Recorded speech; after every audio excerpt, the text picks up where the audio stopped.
Саламатсыздарбы, коомчулук күткөндөй кезектеги маанилүү маек эфирде. Мындан мурдадагы болуп жаткан берүүлөрүбүздү көрүп жаткандай эле бүгүн биздин негизги темабыз шайлоонун калыс жана калыс эмес өтүшү жөнүндө коомчулуктун пикирлери. Бул пикирге биздеген көпчүлүк тармактагы маданият кызматкерлерин, эл өкүлдөрүн жана диний өкүлдөрдү да чакырып пикирлерин ортого салып жатабыз. Бүгүн бизде мейманда Чубак ажы. Биз менен болуңуздар.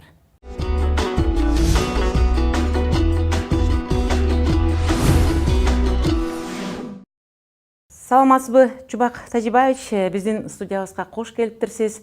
Мына мен жогоруда айтып өткөндөй, биз ушул кечеки болуп өткөн Кыргыз мамлекетиндеги тарыхый окуянын президенттик шайлоонун калыс же болбосо калыс эмес өткөндүгү жөнүндө коомчулукту бир ыкка салыш үчүн же болбосо ошолордун кээ бирлерине туура эмес маалыматтар жеткендиги үчүн көп тармактагы кесипкөйлөрдү чакырып элге өз ойлорун, өз пикирлерин тартуулап жаттык эле. Бүгүн бизде мейманда сиз, ушу сиз тейлеген диний тарап, же болбосо сиз бүгүнкү учурда кыргыз элине ушул динге баш ийсек, биз дин жолунда жүрсөк, адеп ахлат болсо, биздин мамлекет кандай өсүп өнүгөт эле деген оюңузду ортого салып жүрөсүз. Анда ошонун негизинде бүгүн коомчулукка шайлоо жөнүндө өз пикириңизди билдирип койсоңуз.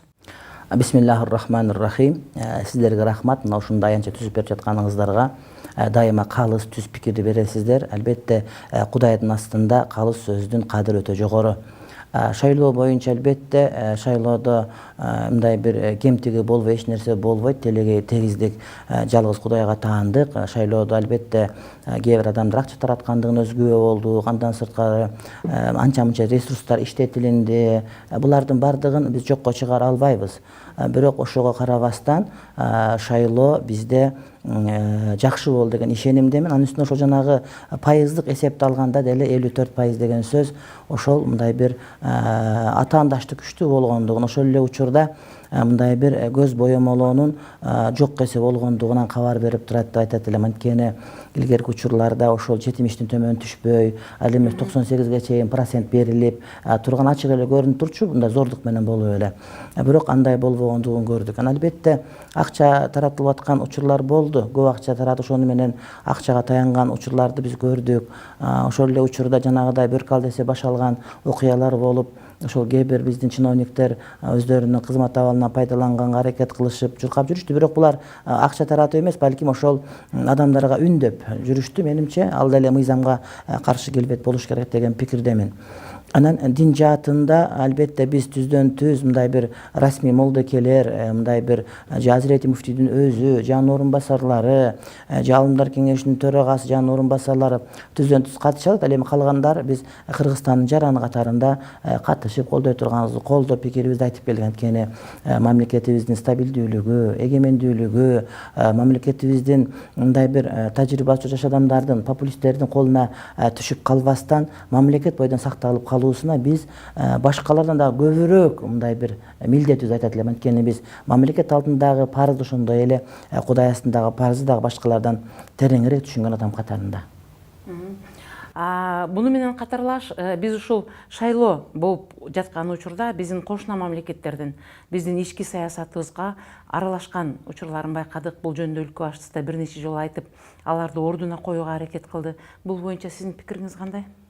Негизи Алмазбек Атамбаев биздин экс-президент айтабыз азыр эми. Ал кишиге мен ыраазычылык билдирем. Албетте мурдараак айтсак, балким жанагыдай элге берген куруттан эге бизди куруткан деп орден үмүт кылабы, медаль үмүт кылабы деп ойлоп калышы мүмкүн. Азыр эми экс-президент, ага мен бактылуу эс алуу каалайм ал кишиге. Ал кишинин айтып аткан сөздөрүнүн бардыгы чындык сөздөр.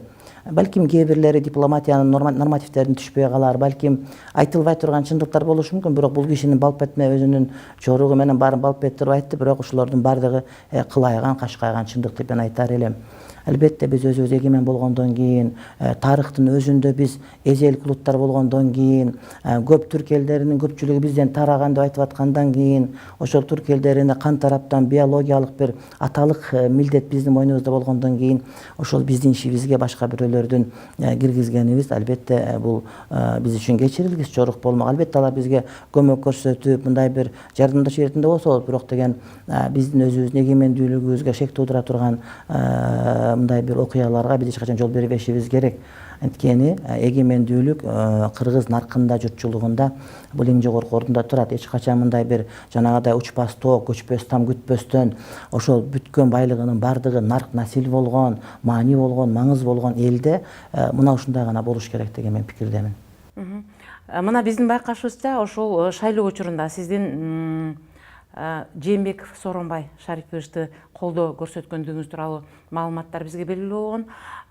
Бул жерде жаңы болгон президентибизди эч кандай кынтык таппай, ал кишинин же коррупцияга аралашканын, же болбосо бирөөнүкүн жегенин, же болбосо бирөөгө бир көз артканын, эч бир мындай бир тескери көрүнүштөрүн таппай, акырында ал кишинин араб өлкөлөрү менен абдан жакын мамиледе жана биздин өлкөнүн бир тартибине сыйбай турган бир кандай десем тараптар менен байланышы бар деген дагы сөздөрдү чыгарышты. Сиз ушул диний кызматкер катары бул кишинин ушул динге башыйып, мусулманчылыкка башыйып жасаган ишараттары жөнүндө эмне биле аласыз?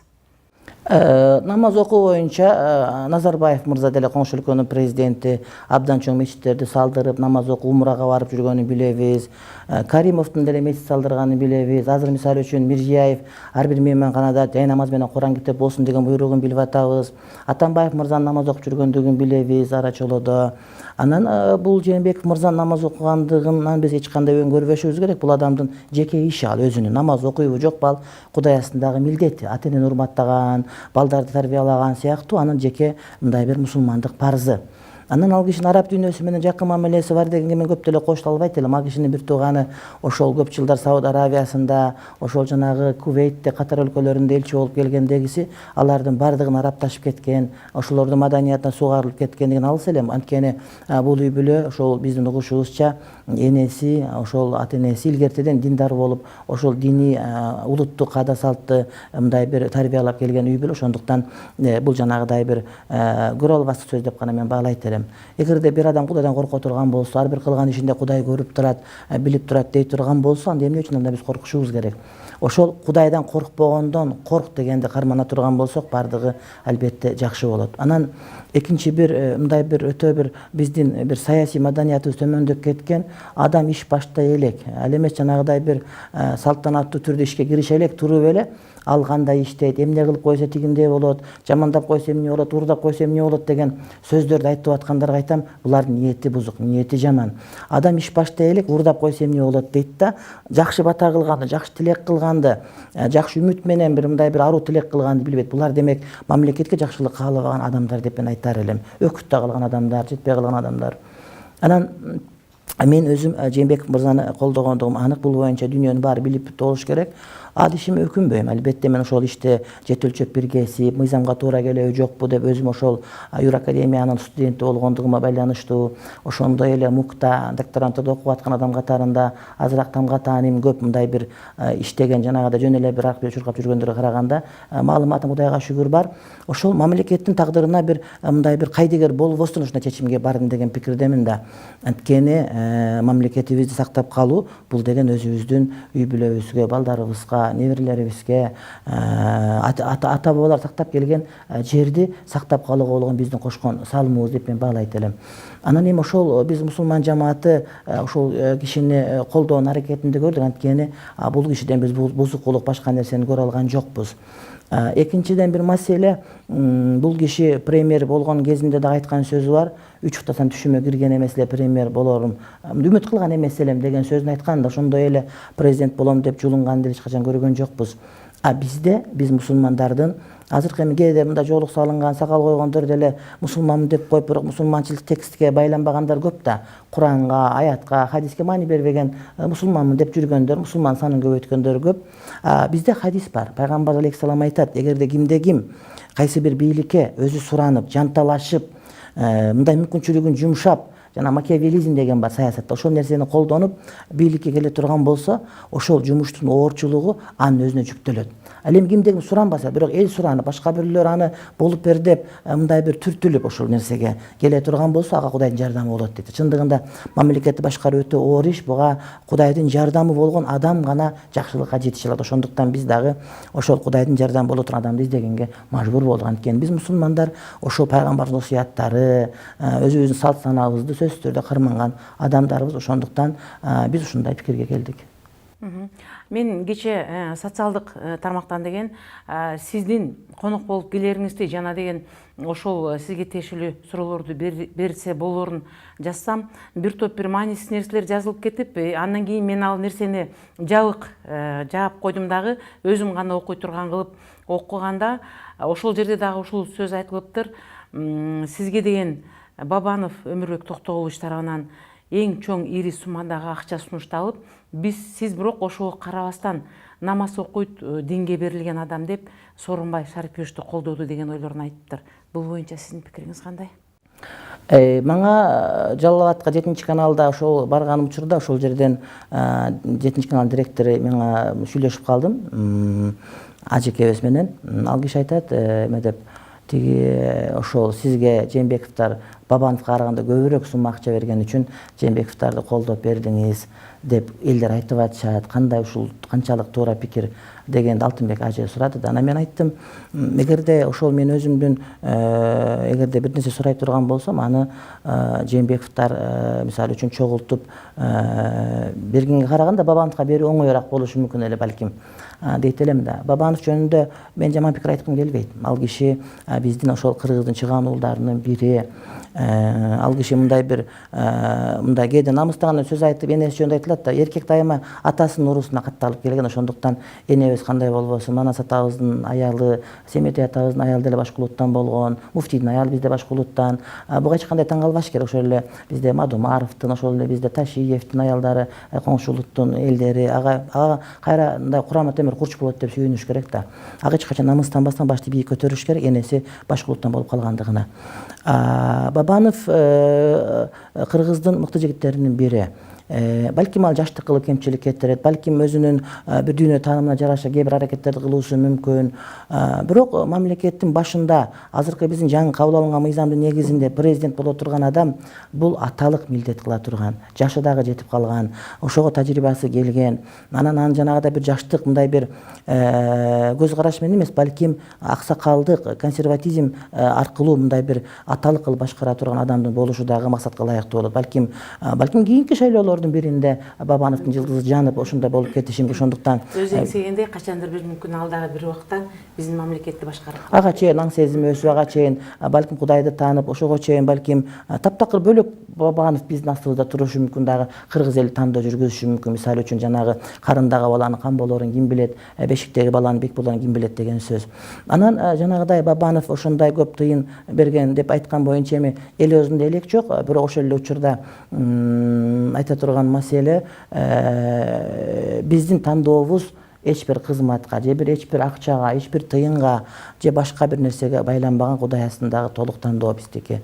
Менден бирөө сурайт, сиз дейт, эми ошондой мындай бир эмне болот, эми сиз ошого жардам бердиңиз, акысына эмне аласыз дегенде суроо берет. Мен айттым, мен алып бүттүм дедим. Эмне алдыңыз дейт. Мен айттым, Жээнбеков президент болуп шайланды, ушул менин жеңишим деп түшүнөм. Эми дуа кылабыз, Кудай Таалам адаштырбасын, Кудай Таалам инсап берсин, Кудай Таалам асмандан жерден күндөн түндөн келген баледен сактасын, оомат берсин, элибизге аталыгын мындай бир Кудай астында таза аткарып берсин деп дайыма тилек дуа кылып өткөрөм деп айттым мен. Ошол эле учурда кечеки мен дагы деле ушул социалдык сеттеги чырларымдын бири сиздин экинчи жолу кайталап үйлөнүүңүз, кыргызча айтканда төшөк жаңыртууңуз жөнүндө абдан кызуу талкуу болуп жатат.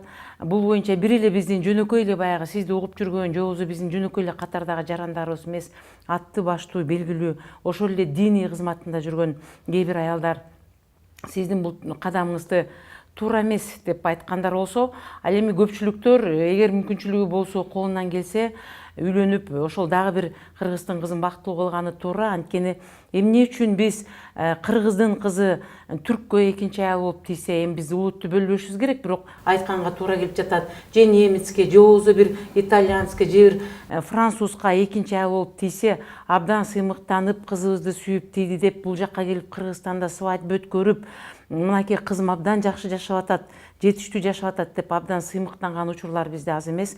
Ошол эле учурда биздин кыздардын Кыргызстанда жашап жатып эле дуңган улутуна экинчи аял болуп жашаган бизде жүздөп саналган кыздарыбыз бар экен. Жана өзбек улутуна экинчи аял болуп жашап, ошо биринчи өзбектен өзбечка байбичесин угуп, баарына шартына макул болуп, бирок эмнеси жакшы?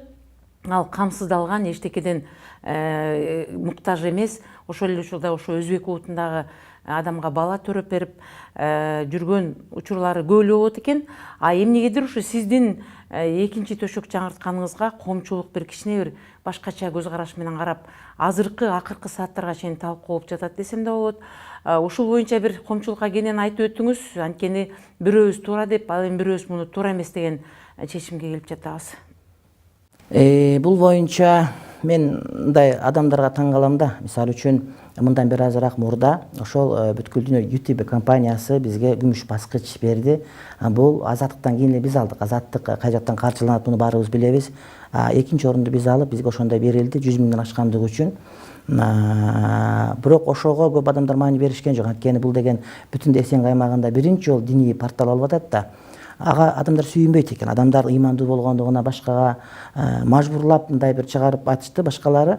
Ал эми бирок мен атайын кайрылуу кылсам дагы эч ким маани берген жок. Бирок катардагы сабакта суроолордун арасында бирөө жооп бергенден туура жооп берүү үчүн гана айткан сөзүмдү мындай бир асманга чыгарып, мындай бир кылып талкуулап, аянтча түзүп бергенге кээ бир мындай бир массалык маалымат каражаттар аракет кылышты. Бирок мен барган жокмун, анткени алардын ниеттеринин мындай бир Кудайга маалым экендиги дагы белгилүү да.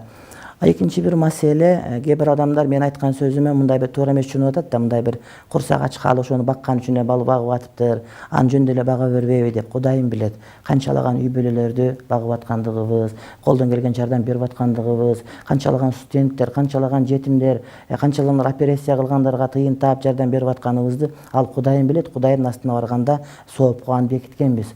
Аны башкаларга окшоп ошол жанагы жанагыдай өзүнүн тайлагын тууса, унчукпай тууп алып, тоок 5 сомдук жумурткасын тууса кечке кыйкыргандай кыйкырып жүргөндөргө биз теңелигибиз келбейт. Анан эми кээ бир сакалы коюп жоолук салынган биздин мусулмандарыбыз да бир мен кызык окуя айтып бериңби деги. Текебаев айтпады беле, жанагы Ыстаке сага муктаж болсоң да Ыстакен айласы кетиптир дегенде Сталин жөнүндө. Илгери бирөө Россияга кетиптир да. Анан 4 баласы бар экен. Анан барып, анан байкуш Россияда жүрүп, анан тиги тайгада адашып кетиптир. 10 жыл адашып жүрүп, тиги уктап аткан аюунун бармагын соруп, антип малина жеп жүрүп 10 жылдан кийин эптеп үйүнө келсе, үйүндө 4 эмес 6 бала болуп калыптыр. Анан аялына карап айтты: "Бул 4 меники, бул 2 кимики?" деп айтыптыр. "Сен ошондон бери жоксуң. Сен жок болсо эмне кылам мен?" Анан тириликтин айынан Тиллебайга бир бердим, айла жоктун айынан Ахматжанга бир бердим. Ошо экөөнүн баласы ушул. Дегенде тиги тилин тишине алып олтуруп калган экен. Эмне кылабыз? Кээ бир адамдар өздөрүнүн динин дагы башка нерсесин дагы ошол тириликтин айынан ошого алмаштырып жибергендер бар экен. Биз билебиз, кээ бир адамдар сен байкелерден деңиздин ар жагына барып отчет берип башка эмне кылып жүргөндөрүн жакшы билебиз. Ошондой эле кээ бир адамдар аттуу баштуулар чыгып ушундай чубага антиш керек, минтиш керек, сотко бериш керек дегендер сотко бере турган менин аялым бериш керек. Мисалы үчүн Азиза эжеке менин аялым экенин элестете албайм. Ал киши менен үйлөнгөн эмесмин, түшүмдө деле үйлөнгөн эмесмин. Анан кантип ал мени сотко берет, менин аялым болбосо, мисалы үчүн. Ошондой эле мен сотко берем деп аткандардын кээ бирлери ошо кыздар турмушка чыкпай экинчи аял болсо деле чыкса макул эле деп жүргөнүн мен дагы билем. Ошондой эле экинчи аял болуп тийип жашап аткан кыздары бар экендерин дагы билем. Эмнеге өздөрүнүн кыздарын сотко бербейт дагы мен айтыш керек. Үчүнчүдөн кээ бир адамдар бар, ошолор дагы мени туура эмес деп аткандардын өздөрүнүн устаздарынын бүтүндөй дүйнө көргөн жанагыдай бир жоруктары бар, аны айтпайт. Ошондой эле өздөрүнүн бир туугандарын, жаш кыздар менен болгон мамилесин интернеттин баары көрүп билип аны айтпайт.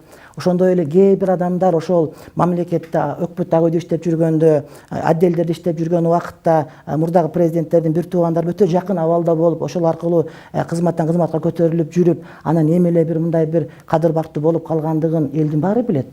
Анан кээ бирлери бар, байбичесин карабай, байбичеси ошол Европада жүрүп, соода кылып жүрүп, башка болуп, кийин токол алып, токол эмес, башка ажырашып алып. Мен тегерде урматтап чогуу алса урматтайт элем. Андан кийин ошонун динине кирип кеткен дагы кээ бир адамдарды биз билебиз. Эми жанагы сынчын сыңар өтүү майрык болуп, адамдар акыл үйрөтүп атканда, жанагы жашында сойку болгон кайнене чоңойгондон кийин келинден ушундай күмөн санай бергендей кеп калат экен. Ошон үчүн мен ага ит үрө берет, кербен жүрө берет, маани бергим келбейт. Экинчиден, ошол биздин кээ бир МПОлордун юридикалык жактан сабатсыз экендиги мени абдан тынчсыздандырат. Анткени мен Кыргызстандын атуулуу катарында, мусулман катарында, мусулманчылык толук калмага аракет кылам. Ошондой эле мыйзамдарды толук сыйлаганга мен аракет кылам. Эгерде биздин мыйзам боюнча ошол жанагы кош никелүүлүк качан болот? Эгерде булар бир чарба жүргүзсө, эгерде бир үйдө жашап, бир төшөккө баш коюшкан болсо, бардыгы ошондой болот. Бирок башка жашап аткан болсо, анда эч кандай тыюу салынбайт. Ойноштору менен жашап атат, башка менен жашап атат. А жанагыда чогуу жашап, эгерде шарият боюнча никелеп, граждандык нике боло турган болсо, бул биздин мыйзамда каралган эмес. Ошондуктан мындай бир мыйзамды жөн эле кыйкырып, ошону менен акчасын актап алгысы келгендерге мен айтам, акчаңар аш болсун, бирок бул арам оокат менен балдарыңарды баксаңар, балдарыңар эртең силерге кароосуз болуп калат, карылар үйүн таштап кетет деп айтат элем. Анан бир маселе, бул менин жеке маселем да, жеке маселем, козгогум келген жок, бирок учур келгенде айтпасаң сөз ата сөйлөт. Адамды ырыскыны Кудайым берет, ырыскыны Кудайым берет. Адамдын курсагы тойгондон башка дагы анын ар бир аялдын эне болуу бактысы бар. Ар бир аялдын күйөөлүү болушу, күйөөнүн башын оорута турган бир өзүнчө бактысы бар. Андан сырткары ар бир ата эне өзүнүн кызынын турмушка чыгып, ошол жерде күйөөсү менен, бала чакасы менен жашагандыгын каалаган иңсөөсү дагы бар. Менде карындаштарым бар, эжем бар, кыздарым бар менин дагы.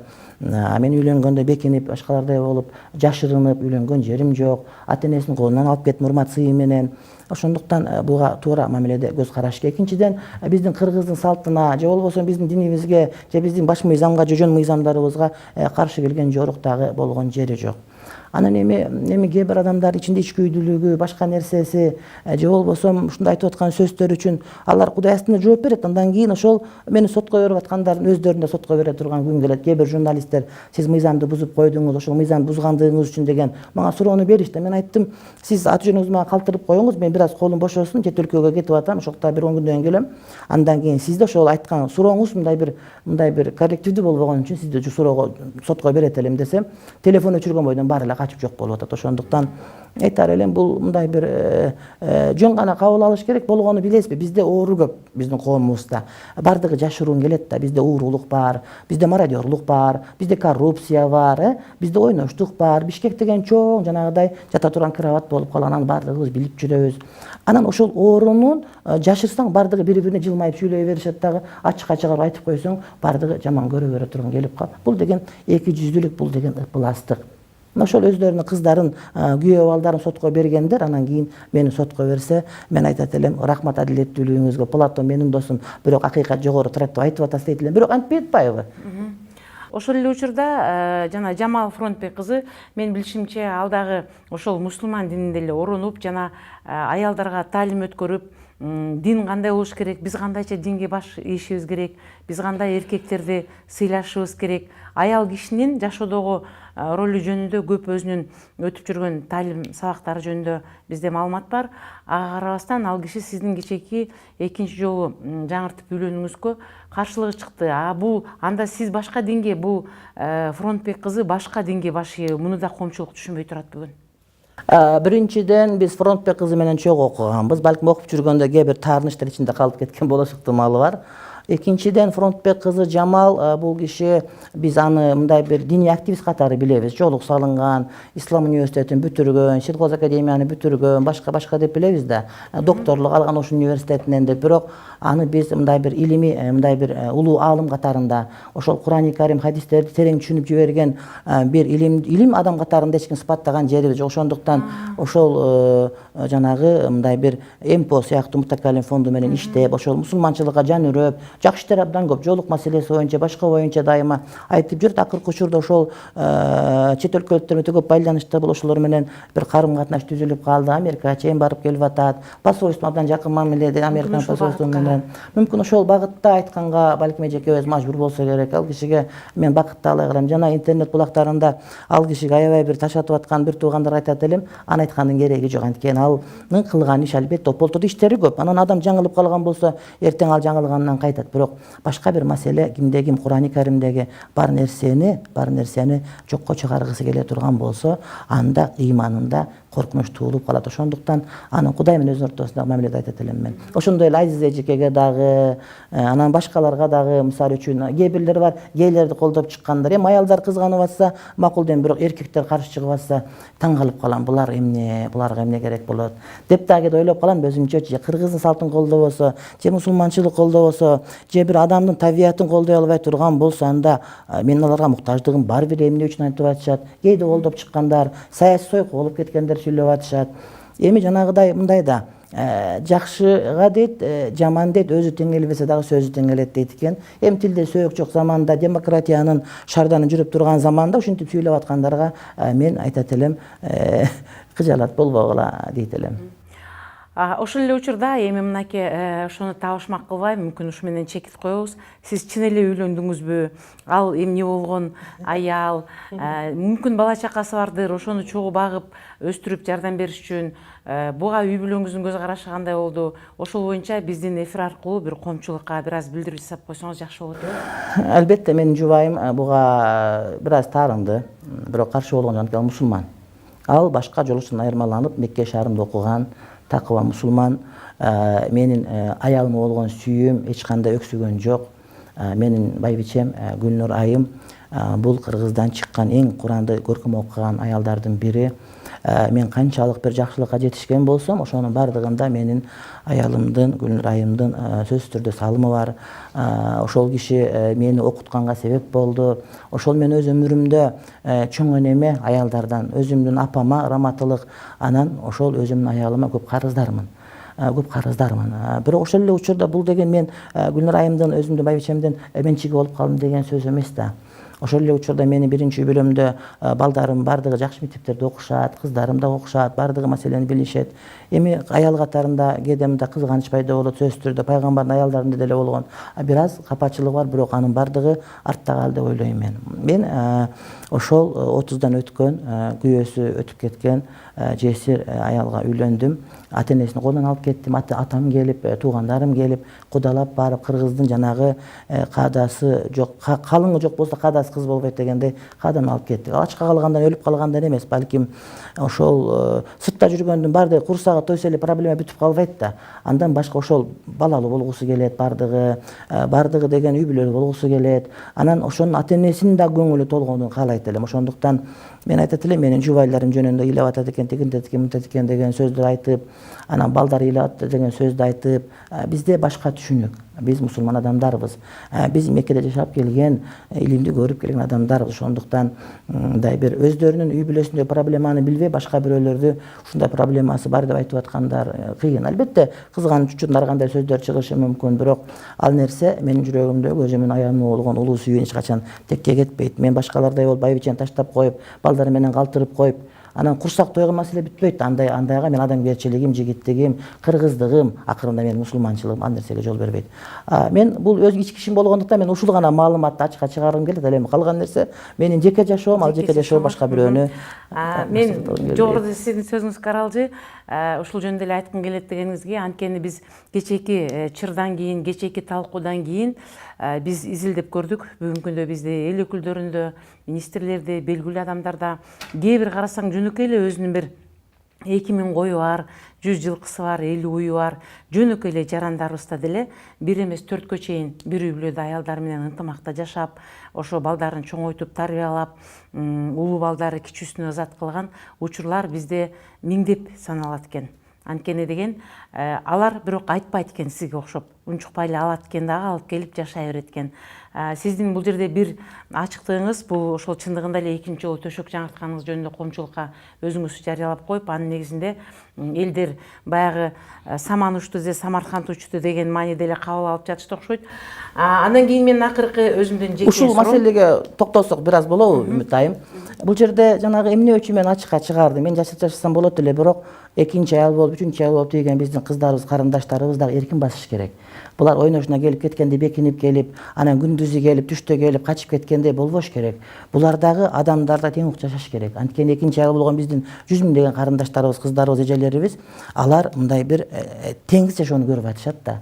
Ошондуктан алар ачыкка чыкканда гана коомчулук ачык чыга алат деген маани. Бул биринчи. Экинчиден, Үмүт айым, мен көптөгөн адамдардын никесин кыйганмын. Эгерде мен мындай бир ачык айткан адаммын да, ошо Атамбаевдагы чымын мендеги чымында деле бар экен, балп айтмай адатыбыз бар. Биздин чоң-чоң эл сыйлаган молдокелерибизде чоң-чоң. Аябай биздин ошо эл башкарган, журт башкаргандарда, депутаттарда керек болсо санап айтып бере ала турган мүмкүнчүлүгүм бар. Анткени бул уят эмес. Булар биздин салтыбызды колдогон адамдар. Буларга биз рахмат рахмат айтып булардын бардыгына керек болсо биз орден беришибиз керек дейт элем да. Анан бирок аларга бир асындай бир эрктүүлүк жетпей атат, анткени коомдук абалынан коркуп. Айта турган маселе адамдын кадырын Кудайым берет. Адамдын кадырын Кудайым түшүрөт. Эгер Кудайга көз түз болгон болсо, ал кадырды башка бирөө түшүрө албайт. Пайгамбардын хадиси бар да. Эгерде ааламдын баары чогулуп келип, бир адамдын кадырын түшүрүп, жамандык келтиребиз десе, эгерде Кудай мага жамандык жазбаса, эч ким келтире албайт ага жамандык. А бирок Кудай Таалам бирөөгө жамандык жазса, ага ааламдын баары чогулуп жакшылык кылабыз десе дагы жакшылык кыла албайт деген. Ошон үчүн Кудайдан калбаш керек. Анан бир маселе жанагы биздин жашап аткан бактылуу үй-бүлөлөрдүн бардыгы, мен комментарийди окуп атам, башка кылып атам. Ошол жашоого жеке таарынчы барлар гана ошентип жазып атат. Туура бир-экин адамдар туура эмес кылышы мүмкүн. Анан мен кайрылуумда айттым, бардык эркектерге экинчи үй алганга болбойт. Туура келбейт. Балким 10%, балким 5% гана эркектер адилеттүү боло алган, карай алгандар колунан келсе гана алганга туура келет. Ал эми кээ бир эркектерге бир аял ашыктык кылат. Ошол эркекти аялдын юбкасын көтөрүп, туфлисин тазалап берип, аркасынан ушинтип ага шопур болуп жүрүп бере тургандарга ага ошол жетиштүү. Ал эми кээ бир эркектер бар, кээ болуп кеткен, буларга бир аялды ашыктык кылат, буларга кереги жок. Анан жана учурдан пайдаланып, жанагыдай мен сотко берип атам деп аткандардын экинчи айлуу жашап аткан кыздары бар да, ошолорго мен бакыт тилейт элем. Сөзүңүзгө каралчы, мен дагы эсиме келип кетти. Менин билишимче, Өзбек ажы өзүнүн 3 аялы менен бир сааттык атайын КТРга берүү тарттырып, мен мына 3 аялым бар, биз чогуу жашап атабыз, булар ынтымакта деп өз жөнүндө бир тасма көрсөттү эле. Ошол укук, адам укугун коргоочулар, аялдын укугун коргоочулар эмне үчүн биринчи ошолорду сотко берип келип, анан кийин мына бул дагы кезектеги киши, бул дагы туура эмес кылып атат деп берген жок. Мага да кичине түшүнүксүз болуп калды. Мени сизге ушул журналист катары жана мындай сиздин ушул кечээки нерсени терең ойлонгон киши катары, мүмкүн аял катары айта турган бир суроом бар эле. Мындай биздин дүйнө жүзүндө практикада лидерлер болгон. Мисалы үчүн Ленинди айтсак, ал эч качан балалуу болгон эмес. Мында дагы изилдеп айтып жүрүшөт, мында Лениндин да күнөөсү жок болчу деп. Ал ошол учурда мүмкүн төшөк жаңыртса балалуу болуп калат беле деген ойлор бар. Ал деген элдин лидери болуп калыш үчүн ошол түшүнүк боюнча ал убагында аял албастан ушундай мен элдин эсинде ушул боюнча калышым керек деген ойдо өткөн дешет. Андан кийин түрк атасы Кемаль дагы эч качан ошо үйлөнбөй мен элге деген баягы эл лидер болгондо эл ошол адамды кызганат. Бул турган нерсе. Көбүнчө деген өлкө башчыларында экинчи аял бар экен, тиги бул экен десе, кадимкидей кызганычтар пайда болуп, ошондон интригалар чыгат. Ошондой эле ошол Кемаль дагы эч качан албай, мен элдин эсинде ушундай калышым керек болчу деп айткан дейт да. Анан кийин мына сизди мен өзүмдүн жеке пикиримди айтып кетсем, мен бир эле сизди соцсеттен же болбосо мындай эл билгенден билбейм, анткени мен бир нече жолу сиз өткөргөн жыйындарды барып тартып өз көзүм менен көргөнмүн. Мүмкүн бир учур келсе, кечээки шайлоодо деле көрдүк, сиз мен кеттим деп тоо тарап калсаңыз, сиздин артыңыздан ошо тоо жабылып, тоо жайылып, артыңыздан ээрчүүчү адамдар көп. Ошон үчүн эгерде сиз ушинтип экинчи төшөк жаңыртпай эле элдин алдында ушундай бир өзгөчө лидер катары калып, буга чейин да айтылып келген Чубак ажынын 4 аялы бар экен деп, ошого алар деген эч кандай далил таппай, сиз деген бир эле ошо келинчегиңизди, балдарыңызды ээрчитип, элдин элесинде бир башкача адам болуп калсаңыз болбойт беле деген, бул менин жеке пикирим. Айтматов атабыз Японияга барып, анан азыркы Ширин кызыбыздын апасын ээрчитип келгенин билебиз бардыгыбыз. Анан келгенден кийин Кереде жекебиз менен ажыраштык кылып, анан буга үйлөнгөн. Бирок өкмөттөн катташтырганын билебиз ошол убакта. Бирок Айтматовдун астында эч ким сүйлөгөн жери жок да. Анан экинчиден биз жасалмалуудан качышыбыз керек. Эл көзүндө бөлөк жашоо, анан караңгыда бөлөк жашоо ал эки жүздүүлүк. Үчүнчүдөн биз адамдарга туура түшүндүрүшүбүз керек. Адамдар ката нерсени туура деп кабыл албаса, ошол катаны ээрчип кете бербестен, силердин түшүнүүңөрдө мына нерсе ката, ошону туура жака буруш керек деп айтышыбыз керек биз. Анткени ошондой милдет, миссия баарыбызга жүктөлгөн, айрыкча мен сыяктуу адамдар. Ошондуктан мен кылган ишимди туура деп билем. Ошону элдерге да туура үндөгөнгө аракет кылам. Ошол эле учурда биздин каада салтыбызга кайтуу, кыргыздын кайра жаралуусу деген маселени да көтөргүм келип турат да. Карап көрүңүз, улуттук кийимдерди кимдер кийип жүрөт, кыргыздар кийип жүрөт. Намаз окуган мусулмандар биз молдокелер кийип атабыз. Чапан тиккен жумагүл эже менен аркы долон стилдеги чапандарын ошо бүт эле молдокелер кийип атышат бардыгын. Калпактарды биз кийип атабыз, эң жакшыларын. Анан ошол кыргыздын салттарынын бардыгын ошо аткарып атабыз деген бар. Ошондуктан сиздики балким аял катарында кызганычыңыз болуп аткандыр. Бирок мен ойлойм сиз деле баарын түшүнөсүз. Анткени сиз мисалы үчүн ошол байбиченин ролунда эмес, экинчи аялдын ролунда болуп калсаңыз, балким пикириңиз бөлөк эле. Анткени аялдардын ичи тардыгы бар, ошондуктан ага мен өтө туура түшүнүү менен мамиле кылам. Мындан кийин пайгамбардын аялы деле кызганган деп айтышат. Ошон үчүн биз табигаттан жаралган кызганычыбыз мүмкүн бар. Мүмкүн мага окшоп кызганган аялдар эле бүгүн сиздин постуңузга тескери билдирүүлөрдү жазып жатканда. Анан дагы бир нерсе, Үмүт айым, турмушка чыга элек. Кээ бир кыздар жазып атат да, булар деген токолдо болуп көргөн жок, байбиче болуп көргөн жок, үй бүлө түйшүктү көргөн жок. Анан кызганычтан же жөндөн жөн жаза бергени, мен айтат элем, силер аралашпай турган тема бул. Силер чоңойгула, турмушка чыккыла, бала баккыла, үй бүлөнү тартып көргүлө, андан кийин билгиле. Балким ошолор өздөрү экинчи турмушка чыкканды каалап, балким кээ бирөөлөр ойноштор менен жүрүп аткан каяктан биз билебиз. Ошондуктан ошолорго айтарым, андай кылбагыла силер. Силер сүйлөй турган тема эмес, силер деген буга жете элексиңер. Аны ошол жеткендер гана сүйлөшү керек деп насаят берет элем кээ бир карындаштарыбызга, инилерибизге. Эркек балдар да катып сүйлөп аткандар бар. Алар деген биринчи аялды алып көргөн жери жок. Ошондуктан айтат элем. Экинчиси, мыйзамды окуп алып сүйлөш керек. Мыйзам деген бул ар ким сүйлөй бере турган эмес, аны билип гана сүйлөш керек айтат элем мен. Маегизге чоң рахмат. Сөзүбүздүн акырында мен биздин башкы темабыз шайлоонун калыс же калыс эмес өткөндүгү жөнүндө дагы бир жолу айтып кетет элем. Бул жакка келген маданият кызматкерлеринен же болбосо эл өкүлдөрүнөн мен мынтип суранган жокмун, анткени алар жөн гана өз пикирлерин айтып кетти. Сизди ушул диний өкүл катары жана ушул динге жакын, ошо Кудайдын тилин билген адам катары мен сизди биздин жаңы өлкө башчысына, жаңы президентке бир жакшы каалоо тилегиңизди айтып кетишиңизди каалайт элем. Бисмиллахир-рахманир-рахим. Аллах Таалам биздин жаңы падышабызга ыйманын бекем кылсын. Ыймандагы кадамын бекем кылсын. Кудай Таалам асмандан жерден келген, түндөн күндөн келген балайдан сактасын. Кудай Таалам өзү бул кишинин ооматын берсин. Аны менен жалпы кыргыз элине оомат берген болсун.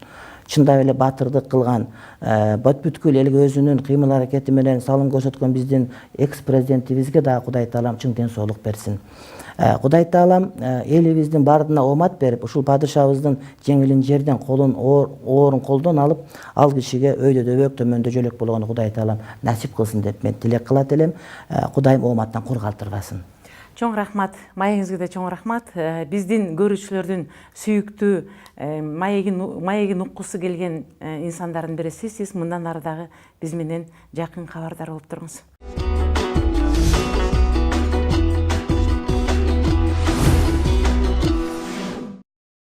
Ушуну менен маанилүү маегибиз соңуна чыкты. Кезектеги маанилүү маекте сиздерге баарыңыздарга белгилүү бүткүл дүйнөлүк аалымдар кеңешинин мүчөсү Чубак ажы маек куруп берди. Сиздер менен Үмүт Мукамбетова болду. Кайрадан кездешкенче саламатта болуңуздар.